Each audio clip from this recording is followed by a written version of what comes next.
Goeienaand en welkom en elkeen van julle hier op die Sabbath-oefening vanaand. Ons is bevoorreg vanaand om Eben die Jager te hê en ek wil hier gesels oor Job. Na afloop van sy studie is daar enige vrae, is jy vry om hom te vra en hy sal antwoord na die beste van sy vermoë. Kom ons sluit ons oop en dan vra vir julle se seën. Ons dierbare Koning Jesus, Here, baie dankie vir die voorreg wat ons het om die Sabbat in te gaan. En ons vra die Here om teenwoordig te wees en die engele te stuur en ons te vul ook met die Gees, Here. En ons vra dat U met Eben sal wees, Here, dat U ons sal aanraak met U woorde en dat U ons sal vul, Here, en dat dit vir tyd op ons sal spreek, direk van U sal kom. En ons dank U daarvoor. Ons bid dit in Jesus naam. Amen. Amen.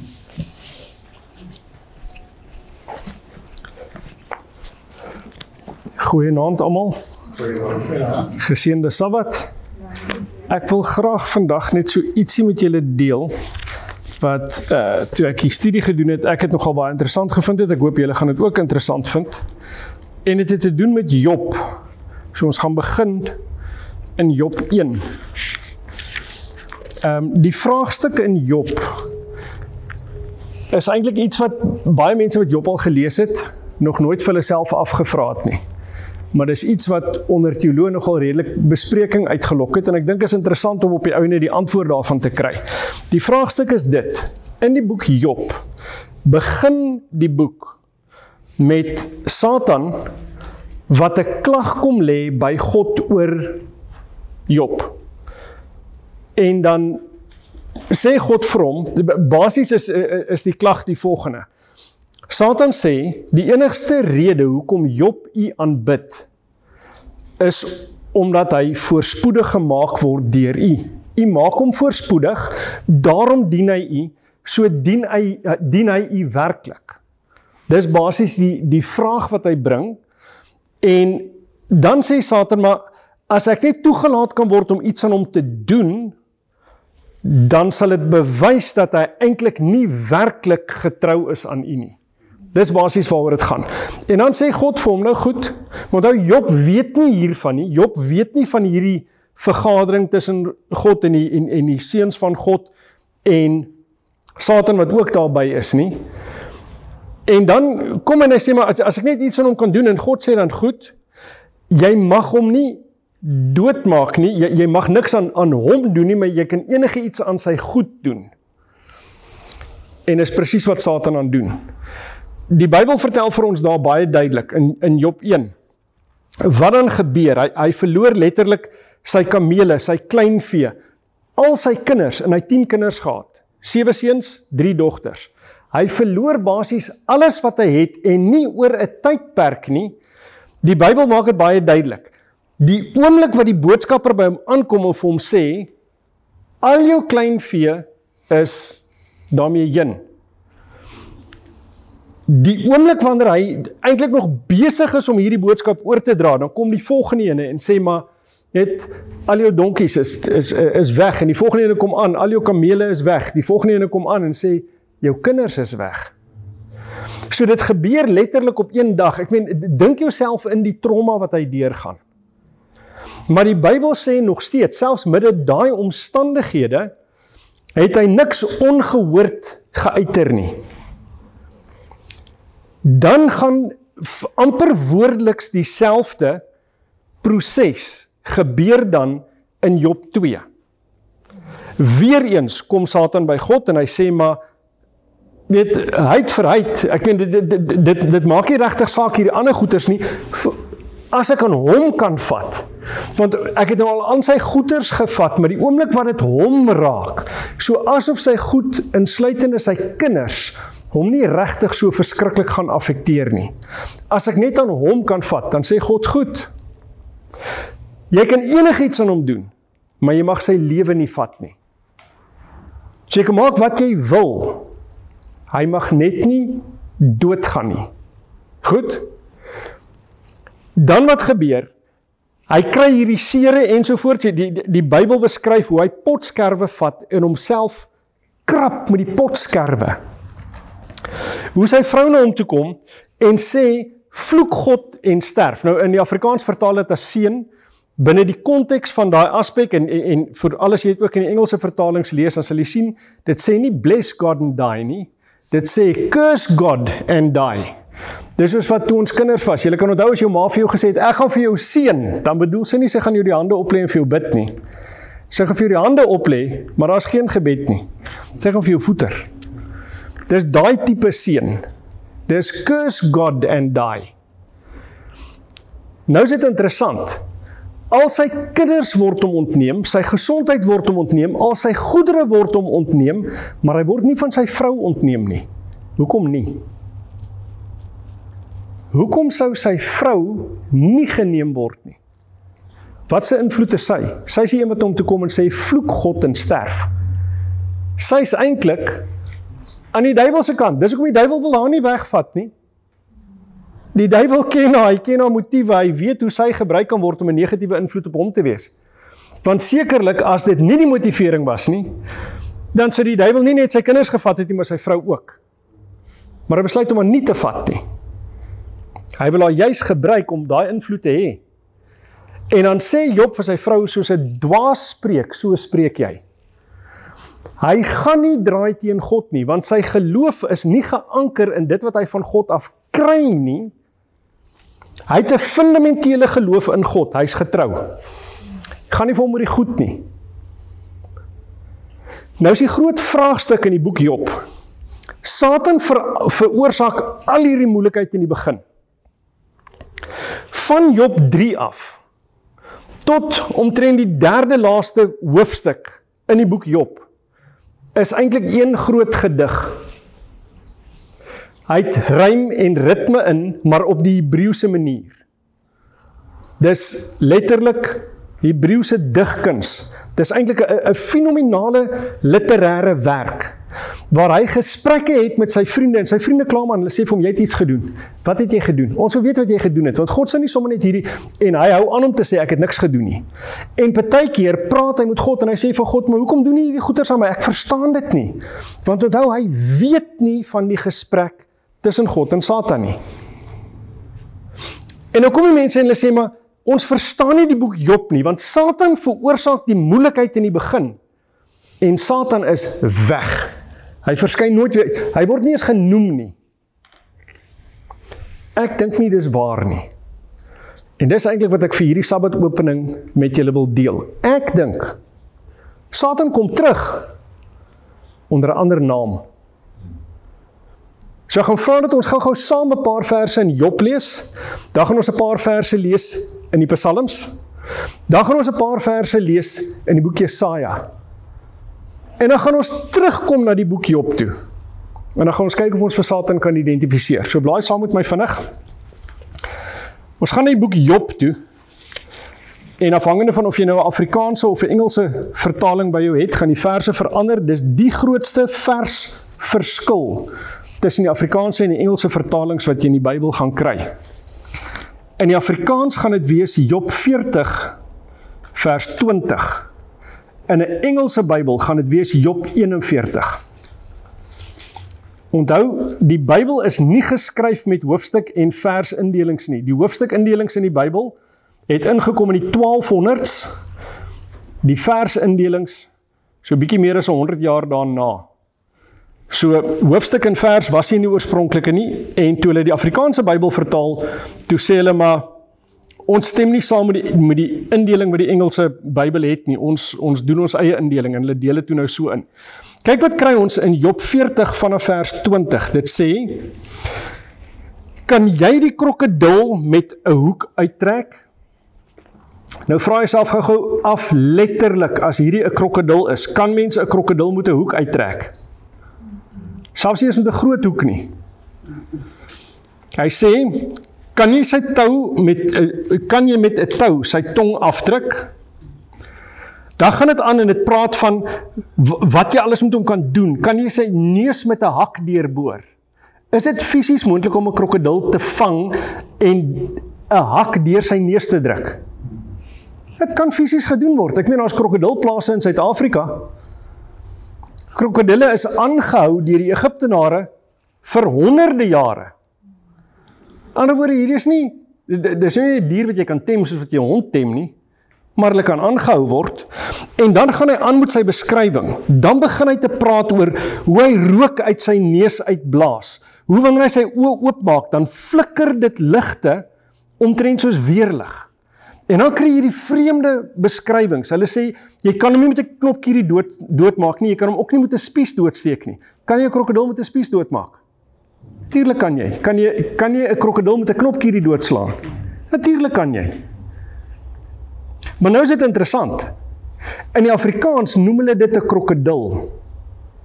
Wat word hy genoem in die Engels? Hy word genoem Leviathan. Want hierdie ding wat hulle hier beskryf is nie 'n krokodil nie. 'n Krokodil spoeg nie vuur by sy bek uit nie. Daar kom nie rook by sy neus uit nie. Jy kan hom doodmaak op maniere wat hierdie wese wat hier beskryf word nie doodgemaak kan word nie. Hierdie is 'n anderste gedierte. Maar binne die groter gesprek waar ons hierdie vind, kry ons dat vir die hele tyd waar daar gesprek is tussen Job en sy vriende en tussen Job en God, vra hy vir God vra en God antwoord hom nie. En dit frustreer vir Job verskriklik, maar God is doodstil. Dan ewe skielik kry hy 'n swaai aan die einde van die boek Job en God verskyn op die toneel en hy begin vir Job vrae te vra. En dit is baie interessant, hy vra vir hom vrae waarna hy vir hom wys dat daar sekere inligting is wat Job nie het nie, wat Job nie kan weet nie. Hy vra vir hom, waar was jy toe ek die fondasies van die aarde gevestig het? Waar was Job? Hy was nog nie gebore nie. Hy het nog nie bestaan nie. En dan beskryf hy dit. Dan praat hy van toe die seuns van God gejubel het. Dis 'n verwysing na die engele. Want die engele het al bestaan toe hierdie aarde geskep word. Goed? Nou begin hy en hy begin deur die verskillende prosesse van die skepping te beweeg en hy praat oor al die mees noemenswaardige goeders wat God geskep het. En op die ouene kom hy by 'n dier uit wat genoem word Behemoth. Die Afrikaans ongelukkig vertaal dit as seekoei. Dis 'n absolute absurde vertaling. Want hy beskryf Behemoth en hy sê, daai dier het 'n stert soos 'n seder. Wat is 'n seder? Dis 'n massiewe boom. Hoe lyk 'n seekoei se stert? So kort klein paphou dingetjie. Hierdie ding het 'n stert soos 'n seder. In my persoonlike opinie is dit waarskynlik iets soos 'n Brachiosaurus of 'n Argentinosaurus. Twee van die grootste diere wat nog ooit bestaan het. Goeters met massiewe sterte, daai sterte is amper so lank soos hierdie vertrek. Dis 'n seder. Dis 'n beskrywing van waarskynlik die grootste dier, landdier wat God gemaak het. En hy word gevind in wateromgewings. Dis die enigste plek waar hulle sou kon paar, soos met olifante byvoorbeeld. Hulle paar gereeld in water. Hoekom? Bloot net oor hulle massa, oor hoe groot hulle is. Goed? So die omgewing wat beskryf word, en die fisiese beskrywing van die dier strook meer met so 'n tipe van 'n dier as met 'n seekoei. So die Afrikaans is nie ideaal vertaal nie. Ons verstaan dit dan nou met die seekoei, ons verstaan dieselfde met die krokodil. Maar nou, alles is fisies moontlik wat hy beskryf met Behemoth. Maar met Leviathan is dit nie fisies moontlik nie. Daar is geen so dier nie, daar was geen so dier nie. Ons het hier moet iets anders te doen. En ons gaan later terugkom, heel in die einde, na die laaste aspek wat beskryf word in die boek Job. Kom ons gaan kyk waar gee die Bybel nog vir ons verwysings na die Leviathan, sodat ons dit kan vergelyk met dit wat ons hier teëgekom het, om te kan sien wat dit is. Ons gaan na die begin van die boek Job toe, net nadat ons hierdie 2 episodes gehad het, Job 1 en Job 2, waar ons gelees het van die ontmoeting tussen die seuns van God en Satan en God self. Nou kom ons by Job 3. En hier wil ek vir julle iets baie interessant wys. As jy dit gaan lees in die Afrikaanse ou vertaling, gaan jy die naam Leviathan nie kry nie. Hulle vertaal hom weg. In die Engels kry hom ook wegvertaal. Ons kry hom hier in vers 8, Job 3 vers 8. Hy sê, mag die dagvervloekers hom verwoes. Hulle wat die kuns verstaan om die Leviathan op te hits. Die King James vertaal hierdie woord wat hier is Leviathan, wat 'n transliterasie is van die woord, vertaal hulle as mourning, nie oggend nie, as rou. When you mourn somebody's death. Hulle vertaal hierdie wese weg. Maar wat het ons hiermee te doen? Dagvervloekers. Soos wat klink dit? Hulle wat weet om die Leviathan enkelvoud op te hits. Dis mense wat hulle besig hou met die okkulte. Wat weet hoe om die bose op te hits. Hier het jy in die prentjie mense wat hulle besig hou met heksery, met Wiccans, met warlocks en daai klas van mense. Goed? So ons sien hier Leviathan binne die konteks van die bose. Maar ons vind die woord Leviathan 'n paar keer weer. Ons gaan na die boek Psalms toe, net na Job. Kry ons Psalms.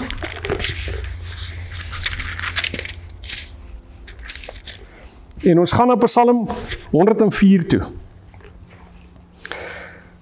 Kyk wat sê hy hier vir ons. Ek gaan begin lees by vers 24. Weereens, hier gaan dit oor die groot dade van God. Baie soos wat God vir Job oor vertel het, toe hy met hom begin praat het aan die einde van die boek Job. Hy sê, hierdie keer is dit nie God wat praat nie, hierdie keer is dit die psalmdigter wat praat. Hy sê, hoe talryk is u werke, o Here, u het hulle almal met wysheid gemaak, die aarde is vol van u skepsele. Die aarde is vol van dit wat God gemaak het, geskep het. Dan sê hy, daar is die see, groot en alle kante toe wyd. Daar is 'n gewemel sonder getal. Weereens die grootheid van die werke van God. Klein diere saam in die grootes, so hy noem die groot diere wat hy gemaak het, soos wat Behemoth is in die boek Job. Dan sê hy, daar gaan die skepe. Het God skepe geskep? Nee. Wat is skepe? Skepe is goed wat mense gemaak het en skepe binne die profetiese konteks van die Bybel het te doen met handeldryf. Daarom kry ons aan die einde van die boek Openbaring, vers 17, vers 18, wat hy praat van die skepe wat heen en weer gegaan het, nê? En daai wat die handel gedryf het ook te doen gehad met die dier wat uit die see uit opkom. Het met haar handel gedryf en hulle het verkeerd gedoen en daarom is hulle veroordeel. So skepe hier moet ons nie net na die letterlike aspek van 'n skip sien nie, dit gaan oor die handeldryf en die ene met wie hulle interaksie gehad het. Kyk mooi wat hy sê, daar gaan die skepe en die Leviathan wat u geformeer het om daarin te speel. Waar vind ons hier Leviathan? In die water. Binne profetiese konteks, wat is water? Mense, tale, volke, nasies. Goed? Met ander woorde, jy daai selfde beeld wat jy het in die boek Openbaring, nou net so vir interessantheid. Hoekom verstaan meeste kerke nie die boek Openbaring nie en wil hulle dit nie eers bestudeer nie? Want hulle ken nie die Ou Testament nie. Die boek Openbaring het 404 verse. Van die 404 verse is 278 verse direkte aanhalings uit die Ou Testament uit of allusies na beelde en konsepte wat gevestig is in die Ou Testament. Jy kan Openbaring nie verstaan as jy nie 'n ordentlike, diepsinnige kennis het van die Ou Testament nie. Hy haal al sy beelde van daar af.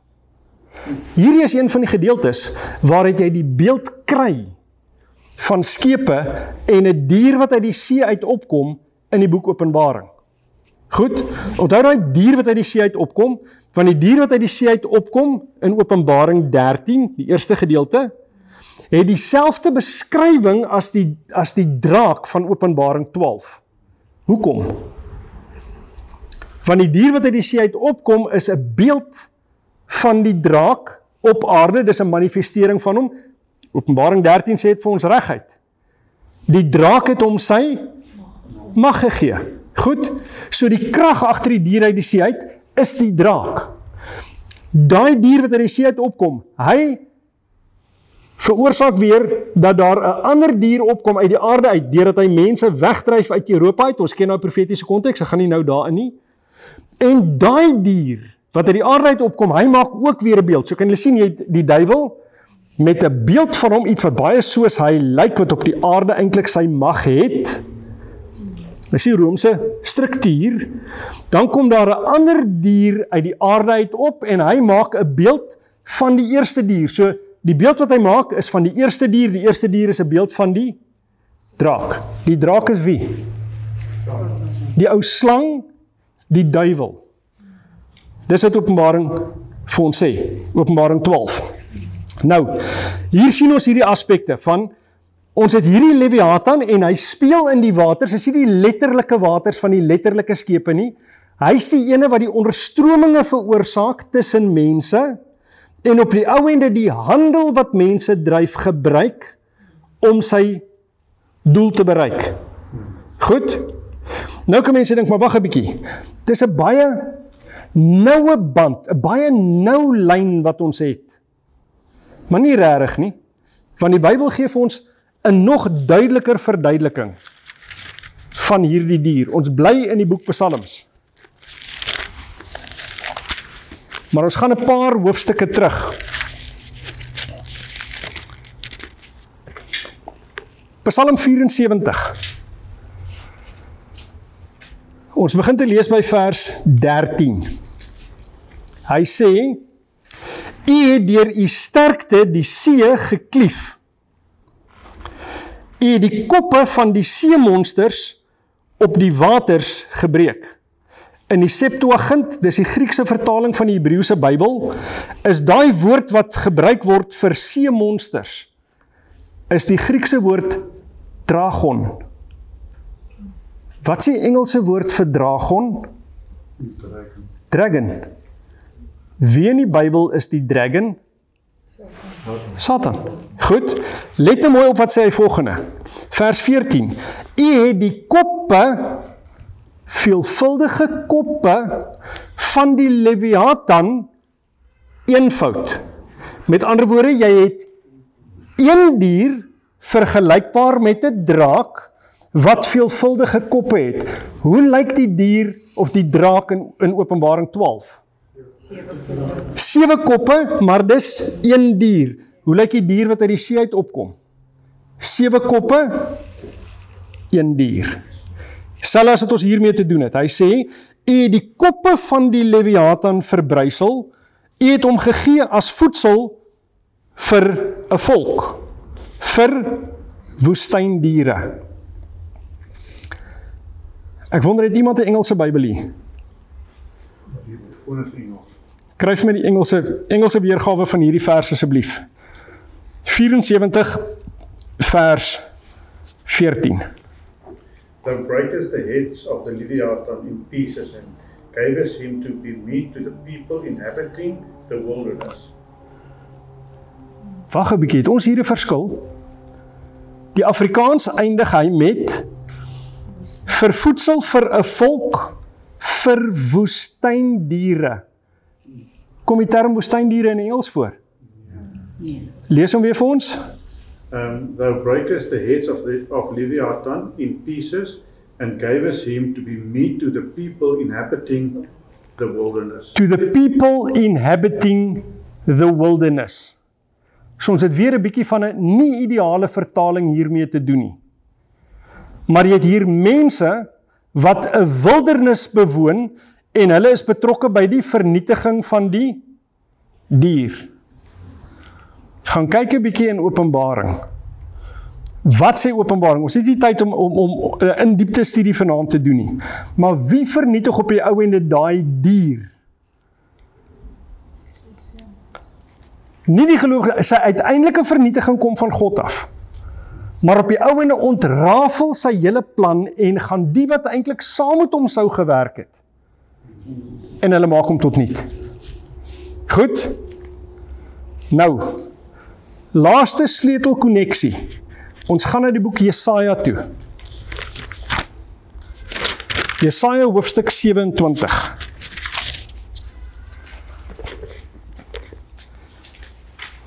Jesaja hoofstuk 27 vers 1. In die dag sal die Here met sy harde en groot en sterk swaard besoeking doen oor die Leviathan, die vinnige slang, en oor die Leviathan, die kronkelende slang. En hy sal die draak doodmaak wat in die groot water is. Is hier 'n direkte koneksie met Openbaring, ja of nee? Natuurlik. 'n Direkte koneksie. So, as ons teruggaan na die boek Job toe, ons kry Satan in die begin van die boek. Hy veroorsaak al die moeilikheid. En Job kan nie verstaan wat aangaan nie. Hoekom kom die ellende oor hom as hy so getrou gebly het sy hele lewe? Maar aan die einde van die boek, nadat hy getrou gebly het regdeur en God weer met hom begin praat, dan wys God vir hom, kyk al hierdie groot goeders wat hy geskep het. Ek het die fondasies van die aarde gevestig, dit was voordat jy gebore is. Jy kan nie hierdie goeders verstaan nie. Daar's baie ander goeders wat jy nie verstaan nie. Dan praat hy van al hierdie groot en magtige, wonderlike dade wat hy gemaak het, totdat hy kom by die behemoth. Soos ek gesê het, waarskynlik 'n dinosaurus formaat dier, die grootste wat God geskaap het. En dan kom hy by een waarna hy vir hom baie duidelik laat verstaan. Kan jy, Leviathan, nie 'n krokodil nie, kan jy vir Satan met 'n hoek in sy bek vang? Kan jy sy tong afdruk met 'n tou? Dan gee hy vir jou 'n beskrywing van 'n skrikwekkende gedierte wat presies is wat Satan is. Alhoewel hy homself voordoen as 'n engel van die lig, by vele geleenthede, sien God hoe hy werklik is en hy gee daai beskrywing. En daai beskrywing is vir ons baie duidelik. En nou ewe skielik, nadat hy dit gedoen het, kan Job tot insig kom en verstaan. Weet jy wat? Ek het deur hierdie pyn en ellende gegaan, nie om dowe neute nie. Daar was 'n rede. Maar hy verstaan dit nie. En God gaan nie vir hom al die detail daarvan gee nie. Hy het nie nodig om die detail te hê nie. Hy het getrou gebly. Maar God gee nie vir hom 'n breedvoerige uitleg van die vorige gesprekke wat hulle gehad het nie. Vir ons is dit in die Bybel opgeteken. Ons kan die volledige prentjie sien, maar Job wat binne in die verhaal is, hy sien dit nie. Maar kyk nou na die laaste 2 verse van Job 41 in die Afrikaanse Bybel. Hy gee nou eintlik 'n opsomming van hierdie Leviathan, wat eintlik Satan is. Hy sê, sy gelyke is daar op die aarde nie. Die skepsel sonder vrees. Want Satan het nie 'n gelyke nie. Hy is die ergste van die ergste, die slegste van die slegste. En let nou mooi op wat sê hy in vers 25. Hy kyk alles aan wat hoog is. Hy is koning oor al die trotse roofdiere. Hoekom gaan hulle om roofdier vertaal? Want vroeër het hulle die woord krokodil gebruik. Kan jy vir ons hierdie vers lees in Engels?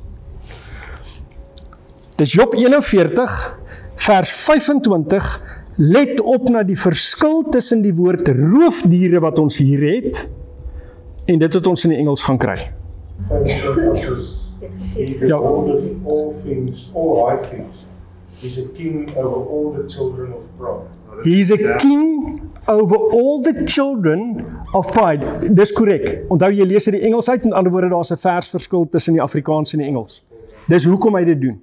Want Job 40 en 41 het nie dieselfde versindeling nie. So dis die laaste vers behoorde dan te wees in 41 daar. Hy praat daar van die children of pride.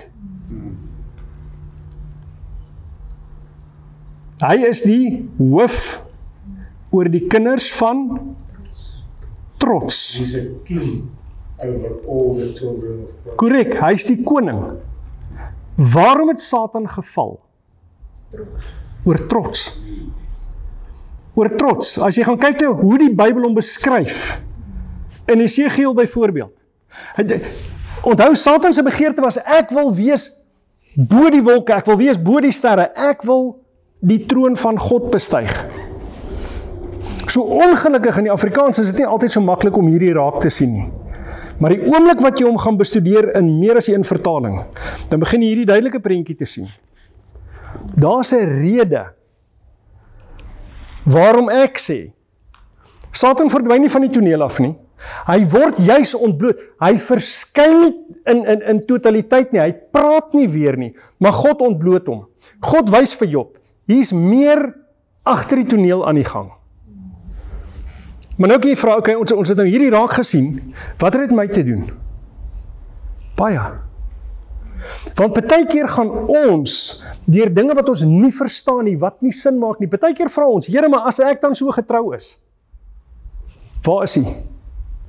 Hoekom sien ek nie? Hoekom voel dit vir my asof hy nie luister nie? Ons kan daai selfe vraag wat Job gevra het, kan ons vra. Maar dan moet ons net so getrou bly soos wat Job was. Waar die getuienis oor Job was, hy het altyd getrou gebly en had nie een enkele ongeruimte woord oor sy lippe gekom teenoor God nie. Hy het getrou gebly, maak nie saak wat se aanslag gekom het nie. En op die ouene kan ons verseker wees, net soos met Job, daar sal volkome herstel wees. Doen jouself 'n guns. Vanaand voordat jy gaan slaap, gaan lees die beskrywing in die eerste paar verse van Job 1, waar jou beskryf hoe ryk Job was. Gaan kyk hoeveel kamele het hy gehad, hoeveel donkies het hy gehad, en kleinvee en kinders. Dan gaan lees jy die laaste paar verse van die boek Job. Hy het presies dubbel soveel diere gehad, van sy fisiese besittings. Presies dubbel. Maar die Here is ook genadig. Hy het hom weer net 10 kinders gegee. Hy het nie sy kinders ook verdubbel nie. Dit sou 'n rowwe ene gewees het. Maar hy het weer 7 seuns en 3 dogters gehad. God het hom volkome herstel. Hoekom? Want hy het getrou gebly aan God, ongeag sy omstandighede. Mag die Here ons lei om Job se voorbeeld te volg en net in hom te vertrou, al verstaan ons nie altyd wat agter die skerms aangaan nie. Kom ons buig hoofde en bid ons saam. Heilige Vader, ons is dankbaar vir die geleentheid wat ons vanaand gehad het om vinnig te kyk na die boek Job en wat U vir ons daarin leer. Wil U vir ons die deursettingsvermoë, die moed, ook die geloof gee om getrou te bly aan U, om vas te hou aan U, ongeag ons omstandighede. Wil U ons ook genadig wees, Here, dat daar waar ons swak is, waar ons soms vra het, dat ons ook daar kan weet, U is daar, al antwoord U nie onmiddellik nie, al antwoord U nie op ons tydlyn nie, dat ons altyd sal weet, U, die skepper van alles wat is, alles wat was, en alles wat sal wees, U sal die antwoord gee op die regte tyd, en U sal herstel bring op die regte tyd. Dit bid ons in Jesus naam alleen. Amen. Amen. Goed, is daar enige vrae oor wat ons vanaand na gekyk het? Ek het nou baie vinnig oorgegaan, is eintlik 'n baie langer studie, ons kan nou baie meer detail gaan kyk het, maar ons het nie die tyd nou vir dit nie, maar miskien op 'n ander geleentheid. Is daar enige ander vrae? Ja, ek wil net sê, julle is welkom om te vra. Hier kan julle die geleentheid gebruik. Hy is een van ons ensiklopedieë, as ek vra. 'n Ou Afrikaanse kinderensiklopedie.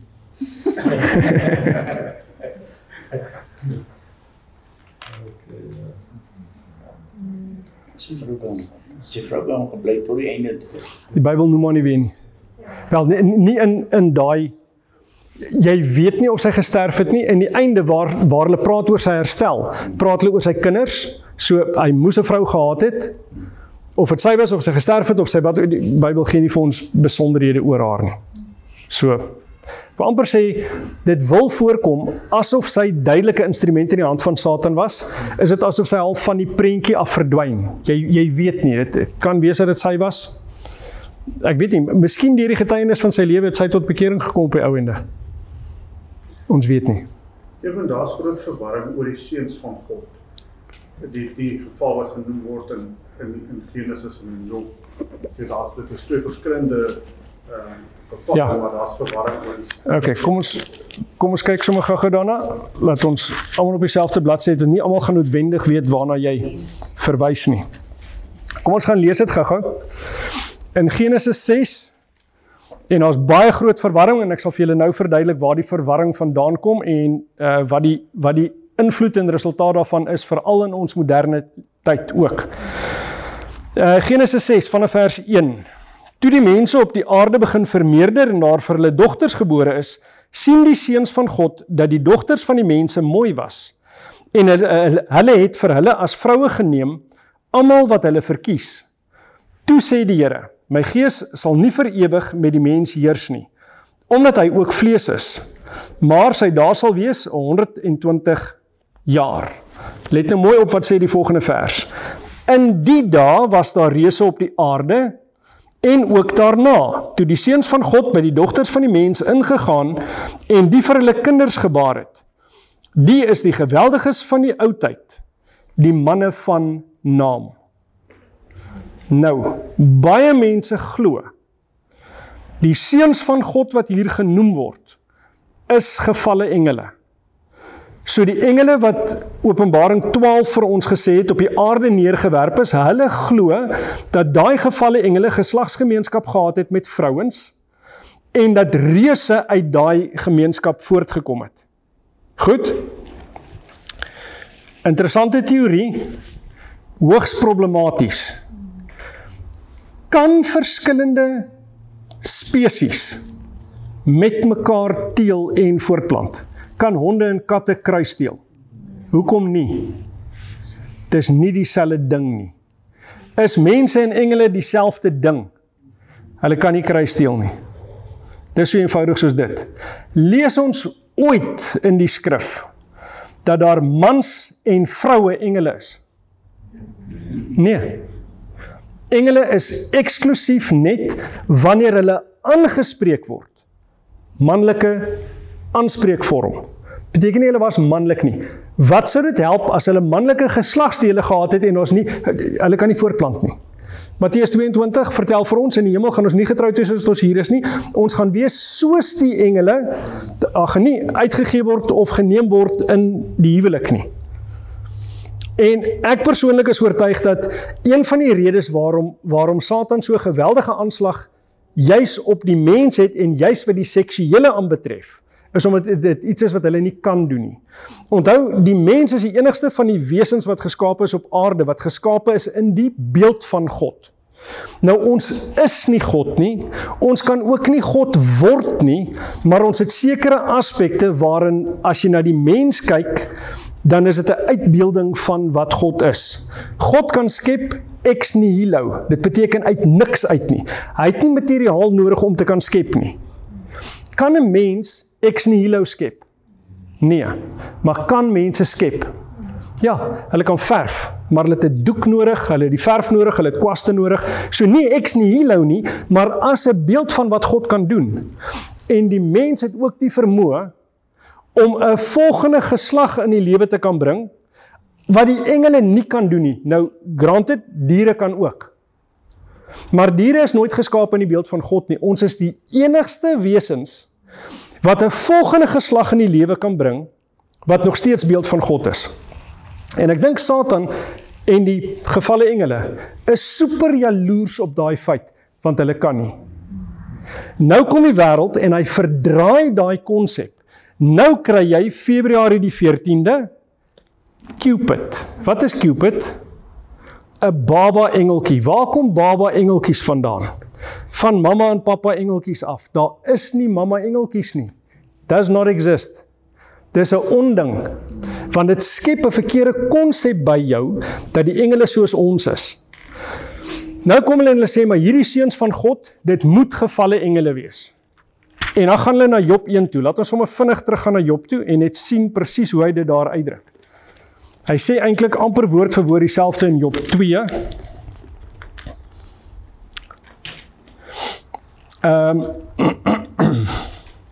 Ons gaan begin lees by vers 6.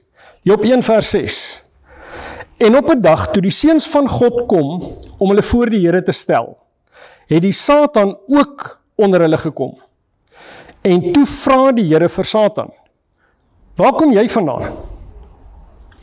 En die Satan antwoord die Here en sê, van 'n swerftog oor die aarde wat ek deurkruis het. En die Here vra vir Satan, het jy ag gegee op my knegt Job? Want daar is niemand op die aarde soos hy nie. 'n man vroom en opreg, Godvreesend en wat afwyk van die kwaad. Afrikaans nie baie goed vertaal hier nie. Die woord wat die Afrikaans vertaal as vroom, wat beteken vroom? Wie kan vir my sê? Wat beteken vroom? As iemand vroom is, wat's dit? Sê weer? Ek dink dis geen heilig. Nee, vroom is Rustig. vroom en 'n opregte, goeie persoon. Gaan lees hierdie vers in Engels. Die woord is perfect. Is 'n mens perfek? Wie noem hier vir Job perfek? Wie praat hier? Wie praat met Satan? Het julle enige idee hoe getrou Job moet wees? Nou, op watter manier kan God vir Job perfek noem? Behalwe as Job genade in die oë van die Here gekry het en daarom geregverdig voor God staan. Want hy was getrou aan God. Met ander woorde, hy kan hom beroep op die meriete van Jesus Christus wat nog in die toekoms vir hom gaan sterf. Hy word beskryf as perfek en opreg. Maar nou, die seuns van God verskyn voor God. En die Bybel sê, en Satan was ook onder hulle. Sê die Bybel, Satan is 'n seun van God. Nee. Nou, hy vra vir hom, waar kom jy vandaan? Met ander woorde, wat soek jy? Hoort hy daar? Eintlik nie. En wat sy antwoord? Van die aarde wat ek deurkruis het. Met ander woorde, ek sê Mackie van die plekkie op die aarde. Maar wie het God aangestel om te regeer op die aarde? Vir Adam. Wat het Adam gedoen? Adam en Eva het na die slang geluister, gesondig en geval, soos hy heerskappy, waarin God hom geplaas het op die aarde, het hy verloor. Nou ewe skielik verskyn die seuns van God, en moenie vir 'n oomblik dink ons is die enigste bewoonde planeet in die wêreld nie. Ek dink die skepping is massief groot. Met ander woorde, hierdie seuns van God wat verskyn, kan nie ongelowige wesens wees nie, maar Satan kom hier en hy sê, ek het die reg om hier te wees. Ek kom van die aarde af, ek het hom deurkruis, daai plek is onder my beheer. En wat sê God vir hom? Hy sê, het jy opgelet na Job? Met ander woorde, jy dink jy hardloop die planeet, daar's 'n getroue man op daai planeet. En dis hoekom Satan ongelukkig was. Want hy probeer voorgee, maar kyk, ek ran die hele plek. God sê vir hom, nee, kyk vir Job, hy's getrou. Satan sê, gee my net, laat ek net bietjie aan sy goeders vat. Laat ek net bietjie aan sy gesondheid vat. Wat, net so interessant, dit sluit sommer aan by die boodskap. Wat sê dit vir ons? Alhoewel vir tyd en wyl Satan tot 'n groot mate heerskappy voer op aarde, kan ons so seer duime vir God uitstaan op hierdie planeet. Ons kan lewende getuies wees vir God teen Satan se regering. Hoekom? Van die koninkryk van God, sekere verse in die Bybel sê, die koninkryk van God gaan kom, en ander verse sê, die koninkryk van God het gekom. Kan al twee waar wees? Op algemene logika nee. Maar, as die koninkryk van God vir jou in jou lewe gekom het, met ander woorde, God is jou koning, dan het die koninkryk van God op individuele vlak vir jou hier nou gekom. Hy is jou koning. Goed? Maar korporatief het dit nog nie. Korporatief sou beteken, wanneer al die ongelowiges sterf, al die gelowiges lewe, dan het hy korporatief gekom, dan is dit amptelik die vestiging van die koninkryk van God. Dink aan Daniël 2. Die rots wat die hele aarde vul, koninkryk van God, gaan ongelowiges wees? Nee. Goed? So hier het ons in hierdie aspek. Satan verskyn, hy sê, maar ek sê een wat in beheer is daar. Maar is hy 'n seun van God? Nee. So, wat is die definisie van 'n seun van God? Onthou nou, die Ou Testament voer die inligting waarop die Nuwe Testament gebou is. Gaan saam met my na Romeine hoofstuk 8 toe. Ons gaan net terugkom na die Genesis 6 geval toe, want om hom te verstaan het ons nodig om hierdie twee aspekte duidelik te verstaan.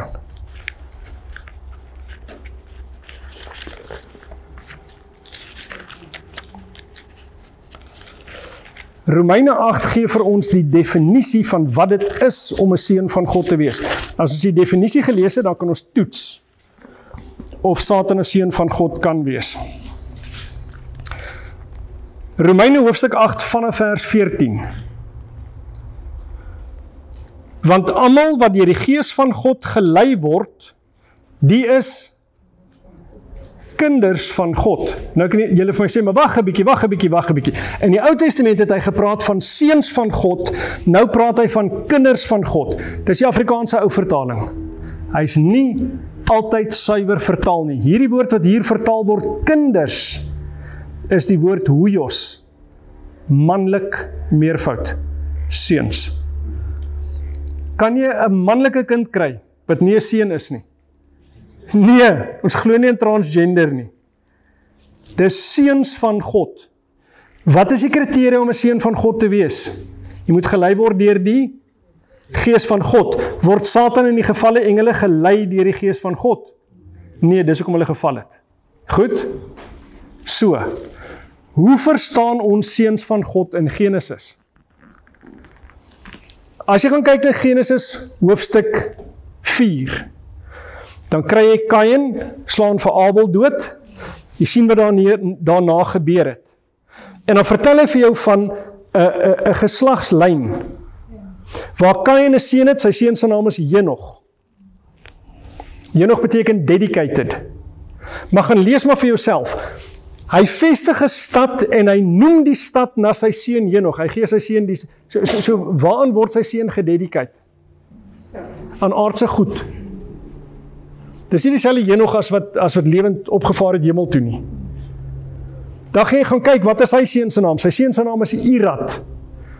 Irad, as jy hom vertaal, fugitive, voortvlugtende. Is dit iemand wat die vrede en rus van God ken? Nee, dis 'n gruwelike bloedlyn daai. Hoekom? Want hulle leer die verkeerde gedrag. Hulle leer om rebels te wees soos wat Kain was. Van pa na seun word dit oorgedra. Op die ouende kry jy die 7de in daai geslagslyn.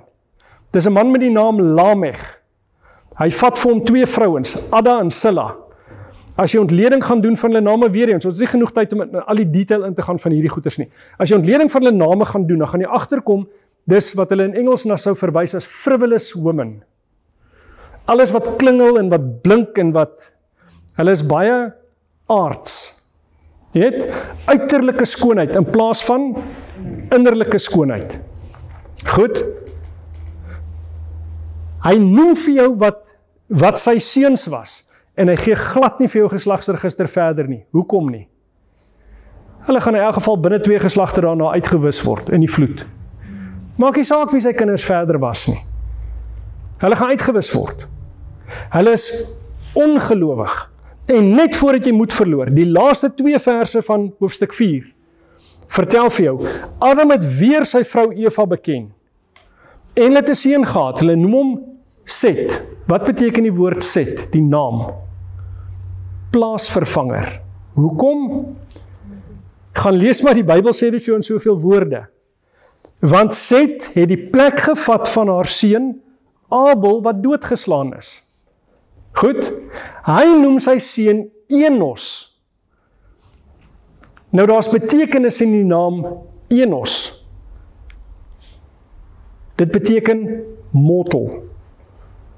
Met ander woorde, ons is nie groot in onsself nie.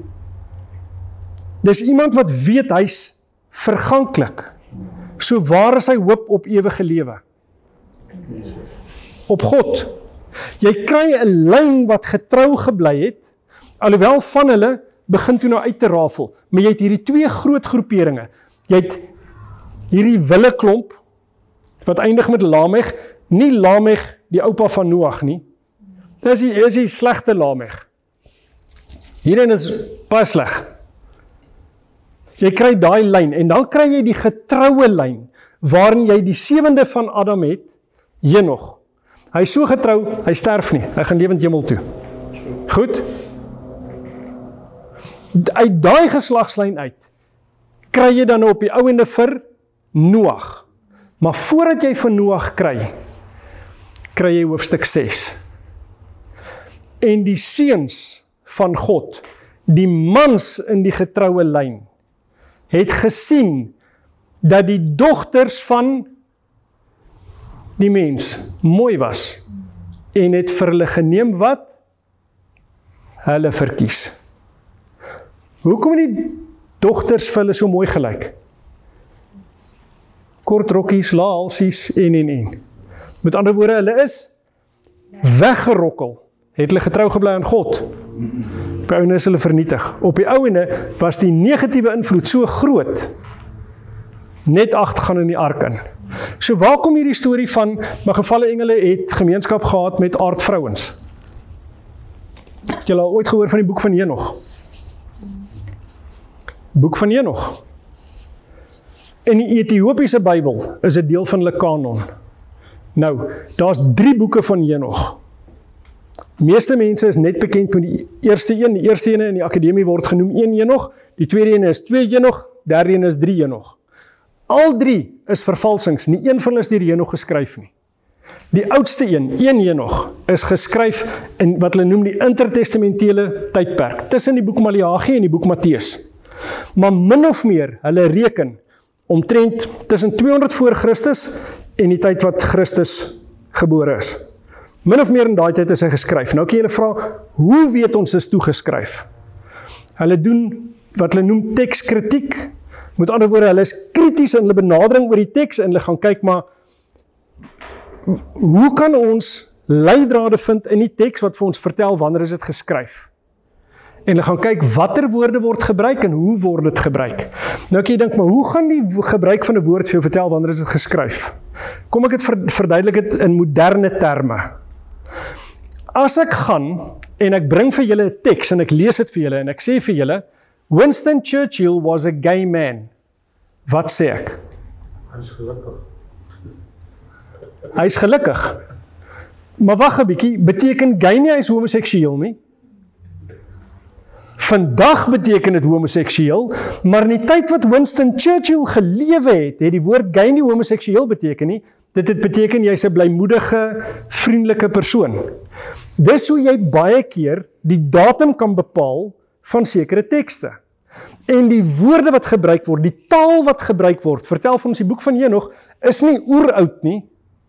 Die boek van Henog is geskryf min of meer in die 200 jaar tydperk voor Christus. Kan nie die ware Henog wees nie. Net soos wat gay en gay, die twee weergawes van gay nie dieselfde beteken nie, so het woorde se betekenis ook met tyd verander. So ons weet, hierdie boek kom nie van die oorspronklike Henog af nie. Nou, as hulle lieg oor wie die boek geskryf het, wat is die kans dat hulle die waarheid praat in die inhoud van die boek? Nou, wat sê die boek van Henog, 1 Henog spesifiek, wat leer hy?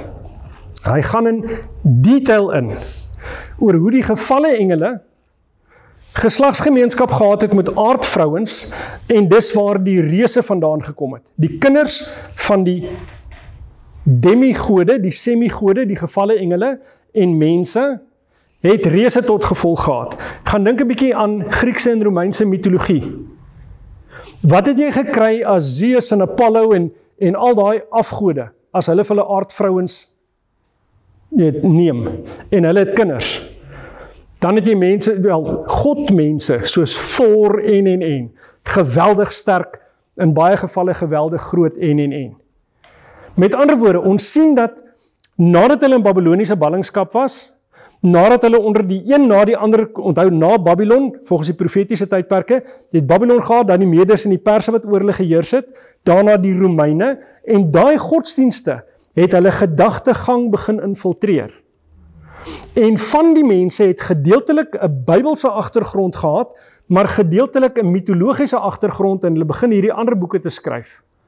En wat hulle doen, in daai tyd was wat hulle noem pseudepigrapha 'n geweldige groot probleem. Almal het dit gedoen. Dit was algemeen. Pseudo beteken vals, grapha is om te skryf, met ander woorde, jy skryf onder 'n valse naam. So nou skryf jy 'n boek, maar om hom geloofwaardigheid te gee, sê jy, iemand bekend het hom geskryf. En in die geval van die boek van Henog, kom die persoon en hy sê, maar Henog het hierdie boek geskryf. Hoekom Henog? Want hy's 'n legende, hy's lewend hemel toe. Daai boek was baie gewild, selfs in die vroeë kerk, het baie vroeë Christene daai boek gelees. Onthou, die kanon van die Bybel was nog nie vasgemaak nie. Daarom is daar actually aanhalings in die Nuwe Testament wat uit die boek van Henog uitkom. In die boek Judas. Goed? So hulle vat dit wat die gehoor aan wie hy skryf, baie bekend is mee. Hy gebruik daai aanhaling want dit is van toepassing, maar dit gee nie krediet vir daai boek nie. Hy sê nie daai boek wat ek aanhaal is ook korrek nie. Jy kry dit baie in die Bybel. Jy gaan kry dat die Ou Testament verwys na die boek van die opregte. Hy verwys na omtrent 8 of 9 bronne wat nie in ons Bybel is nie. Beteken nie boek van Henog is legitiem net omdat hy aangehaal word nie. Hy word bloot net aangehaal omdat dit 'n gewilde boek was in daai tyd. En die aspek wat hy aanhaal, daai frasietjie wat hy aanhaal, is van toepassing binne die konteks van wat Judas vir ons wou sê. So toevallig die aanhaling wat hy doen, is die aanhaling waar hy vir Henog noem. Wat hy sê, kom ons lees dit miskien, ek dink julle sal dit dalk interessant vind. Judas, 'n klein boekie, net voordat jy Openbaring kry.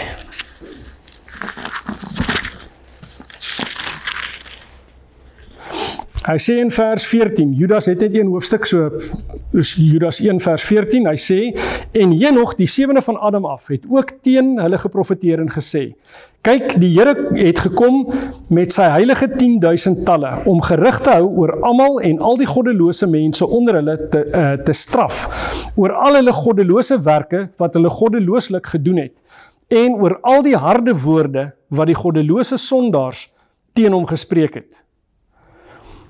Die woord goddeloos kom 4 keer voor in een vers. Nou, wie doen hier die prediking? Henog. Waaroor profeteer hy? Oor heilige 10.000 talle wat gaan kom saam met die Here. Is dit sy eerste koms? Wat is dit?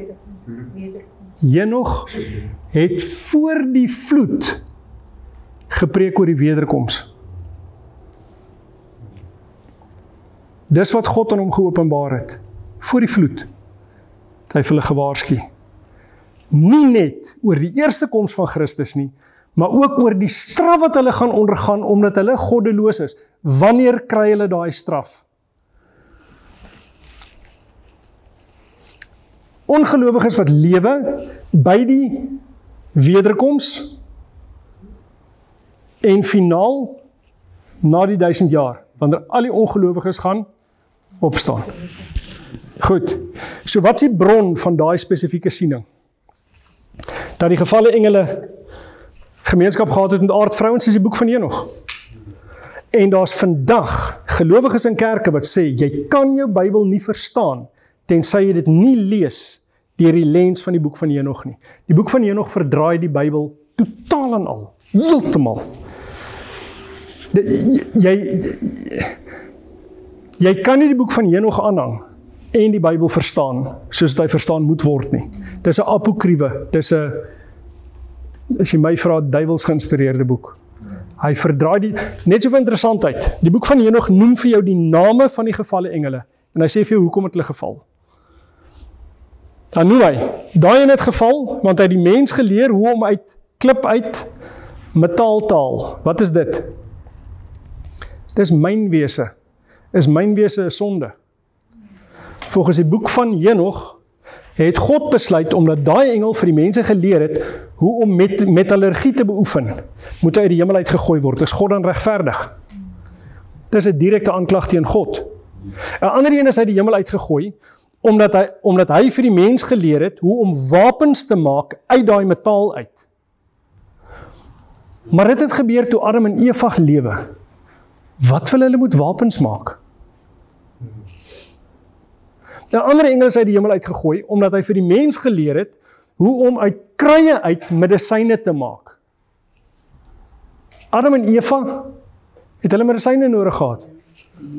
Dis absurd. Dis belaglik. Dit ondermyn alles wat die Bybel vir jou leer. So, bly maar liewer weg. Daar's meer as genoeg wat ons moet verstaan nog eers van die Bybel, voordat ons by buitebybelse goeders hoef te begin grawe. Goed, ek hoop het antwoord daai vraag. Is daar enige ander vraag? Great, geef ons afsluit. Ons wil vir Eamon baie dankie sê. Ek dink nie ons kan oor die vraag beter beantwoord het. Dit was vir my baie interessant.